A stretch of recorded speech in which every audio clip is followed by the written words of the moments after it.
বরগুনা পৌরসভার প্রায় ৬ কোটি টাকার দুটি উচ্চ জলাধার ৫ বছর ধরে অচল। শহর জুড়ে চলছে পানির তীব্র সংকট। অবহেলা, অনিয়ম আর ঠিকাদারি দুর্নীতির কারণে মুখ থুবড়ে পড়ে আছে প্রকল্পটি। পৌর কর্তৃপক্ষ মিটার প্রতি ৩,০০০ টাকা করে নিলেও পানি দিতে ব্যর্থ। তীব্র পানি সংকটে ক্ষোভে ফুঁসছেন পৌরবাসী। বরগুনা প্রতিনিধি মোহাম্মদ মাসুম বিল্লার পাঠানো তথ্য ও চিত্রে ডেস্ক রিপোর্ট দেখুন।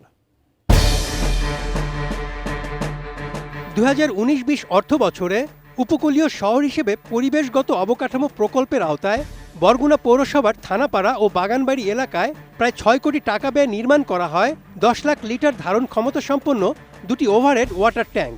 বাংলাদেশ সরকার ও এশিয়ান ডেভেলপমেন্ট ব্যাংকের অর্থায়নে ২০২১ সালের ২৬ ডিসেম্বর ট্যাঙ্ক দুটি উদ্বোধন করা হয়। উদ্দেশ্য ছিল বহুদিনের পানি সংকট নিরসন করা, কিন্তু ৫ বছর পার হলেও ট্যাঙ্ক দুটি একদিনের জন্য চালু হয়নি। অচল অবস্থায় পড়ে থাকায় পাইপলাইনে মরিচা পড়ার কারণে টিউবওয়েলও বিশুদ্ধ পানি ওঠে না, ফলে ভরসা এখন নোংরা ও দূষিত পুকুরের পানি। শহরের গার্লস স্কুল সংলগ্ন একটি পুকুরের পানি দিয়েই চলছে প্রায় ২ লাখ মানুষের রান্না, গোসল, ধোয়া মোছা সহ যাবতীয় কাজ। সতর্কতা সাইনবোর্ড থাকলেও কেউ তা মানছে না। এদিকে পৌরসভার সাপ্লাই লাইন থেকেও আসে দুর্গন্ধ, ময়লাযুক্ত ও অতিরিক্ত আয়রন সমৃদ্ধ পানি, ফলে চর্মরোগ, ডায়রিয়া সহ নানা রকম পানিবাহিত রোগে ভুগছেন সাধারণ মানুষ। এই কলে পানি ওঠে না, বুঝলেন। আমরা অনেক চেষ্টা করতে আসি, গরিব মানুষ আমরা, বুঝলেন, কিছু পয়সা উঠেইয়া এরপর আমরা কলটা সারি। যে আপনারা তো দেখলেনই এখানে কত মানুষ পানির জন্য অনেক কষ্ট করে। এই যে কলটা ঠিক করার জন্য এলাকার মানুষজন পৌরসভায় গেছে, পৌরসভা থেকে বলতেছে বাজেট নাই। হোটেলে, বাসা বাড়ি, সব জায়গায় দৈনিক ১২০০ কলস পানি নেওয়া পড়ে। ১২০০, ১০০০, ৮০০, ৯০০ এইরকম। আপনার ইনকাম হয় কত টাকা? ১০০০, ১২০০। এই পানিটা তো আসলে চতুর্দিকে ময়লা, এই ময়লা পানি দিয়ে আসলে রান্না হয়? রান্না হয় তো, সবাই তো চলে এই দিকদার, চলবে কুমির দিয়ে। বিকল্প কোনো পথ নেই এই পুকুর ছাড়া। জল আমরা ব্যবহার করতে না, প্রচুরভাবে ময়লা আবর্জনা। এই জামা কাপড় ধুইলে ময়লা ছাড়ে না, কালো হয়ে যায়, লাল হয়ে যায়, ডায়রিয়া, পাতলা পায়খানা হয়, চুলকানি লাগিয়েই থাকে। আমাদের এখানে পানিতে অনেক সমস্যা হয়। বর্ষার দিন আমরা আসলে পানিতে ডুবি, কিন্তু শুকনা সিজন আমাদের আর কি পানিতে অনেক অভাব। অন্য পুকুর থেকে পানি টেনে আমাদের খেতে হয়, কিন্তু সে পানি অনেক ময়লা আবর্জনা, আমরা ব্যবহার করতে পারি না। যা জামা কাপড় ধোয়া কাচা বা গোসল করা কিছুই পারি না, গায়ে আর কি গোড়ার মতো উঠে যায় আর কি, পানি এত পরিমাণ ময়লা। বাড়িতে রান্না বাড়া করে, মিষ্টি রান্ধে, ভাত রান্ধে, তরকারি, বিভিন্ন কাজে খাটায়, কাপড় চোপড় ধোয়। এই বরগুনা টোটাল শহরের মধ্যে এই পানিটাই ব্যবহার করে। পাওয়া দেওয়া তো নিষিদ্ধ, দেওয়ার পর এই ধুইয়ে যায়, তো করার তো কিছু নাই। সচেতন নাগরিকদের অভিযোগ, নিম্নমানের কাজ, অনিয়ম ও ঠিকাদারি দুর্নীতির কারণে কোটি টাকার প্রকল্প মুখ থুবড়ে পড়ে আছে। পৌর কর্তৃপক্ষের গাফিলতি এবং উদাসীনতার কারণেই এই যে উচ্চ জলাধার যে দুটি করা হয়েছে সে দুটি চালু হয়নি। এমনকি গ্রাহকদের কাছ থেকে টাকা নিয়েছে মিটার বাবদ, সেই টাকাটাও তাদের কোষাগারে রয়েছে, কিন্তু পৌর নাগরিকরা তেমন কোনো সুবিধা এখান থেকে পায়নি।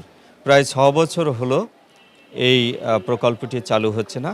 একই সাথে আমরা যেটা দেখি যে আমাদের গার্লস স্কুলের পাশে যে খাস পুকুরটি রয়েছে, যেই পুকুরের পানি আসলে বরগুনা শহরের মানুষ রান্নার কাজে, এমনকি খাবার কাজেও ব্যবহার করছে, এই পুকুরটি আসলে অনিরাপদ। এই পুকুরের চারপাশে কোনো দেয়াল নেই, নিরাপত্তা ওয়াল না থাকার কারণে অনেকে দেখা যায় পুকুর পাড়ে গিয়ে প্রস্রাব পায়খানা করছে, কেউ কেউ পা ধুচ্ছে। অর্থাৎ ময়লা আবর্জনা মিশ্রিত পানি আমরা নিরাপদ পানি হিসেবে নাগরিকরা ব্যবহার করছি, এবং এই পানি ব্যবহারের কারণে আমাদের কিন্তু অনেক ধরনের রোগে আমরা আক্রান্ত হচ্ছি। তো এই ক্ষেত্রে সচেতন নাগরিক কমিটির একজন মানুষ হিসাবে আমাদের দাবি যে অতি সত্বর আমাদের যে উচ্চ জলাধার দুটো রয়েছে সেখান থেকে পানি সরবরাহের ব্যবস্থা করা হোক, এবং আমাদের যে খাস পুকুরটি রয়েছে সেই পুকুরটিকে দেয়াল দিয়ে ঘিরে তার নিরাপত্তা বেষ্টনী দেওয়া হোক। পৌরবাসীদের অভিযোগ, বিশুদ্ধ পানির প্রতিশ্রুতি দিয়ে পৌর কর্তৃপক্ষ মিটার প্রতি ৩,০০০ টাকা করে নিয়েছে, কিন্তু আজ পর্যন্ত এক ফোঁটা পানিও দেয়নি। পৌর প্রশাসক বলছেন, প্রকল্পে কিছু কারিগরি জটিলতা আছে, দ্রুত সমাধানের পদক্ষেপ নেওয়া হচ্ছে। প্রশাসক নিয়োগ হয়েছে সরকার কর্তৃক। তো আমরা এখানে যোগদানের পরেই দেখেছি যে এখানে আমাদের দুইটি যে জলাধার ট্যাঙ্কি রয়েছে সেটা নির্মাণ হয়েছে, কিন্তু এটা মানুষের সুফল বয়ে আনেনি।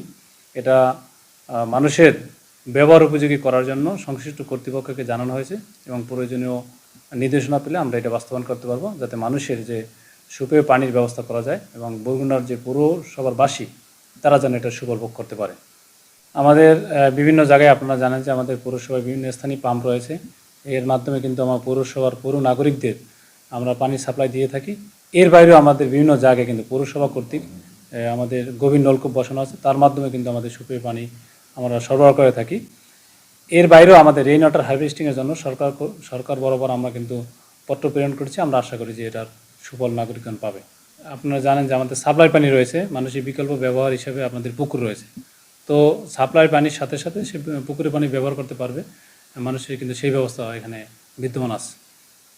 পুকুরের ময়লার আমরা তো কয়েকবার পরিষ্কার করে দিয়েছি, এখানে সাইনবোর্ড টানানো আছে। তারপর মানুষের আরও সচেতন হতে হবে এ বিষয়ে। সবাই সতর্ক থাকলে আমরা আশা করি এটা সুফল মানুষ পাবে। অভিযোগ, অনিয়ম এবং ঠিকাদারি দুর্নীতির জালে জড়িয়ে বিপর্যস্ত বরগুনার কোটি টাকার পানির প্রকল্প। স্থানীয়দের আশঙ্কা, দ্রুত কার্যকর ব্যবস্থা না নিলে এই সংকট রূপ নেবে আরও ভয়াবহ দুর্ভোগে। Desk report, ATN news.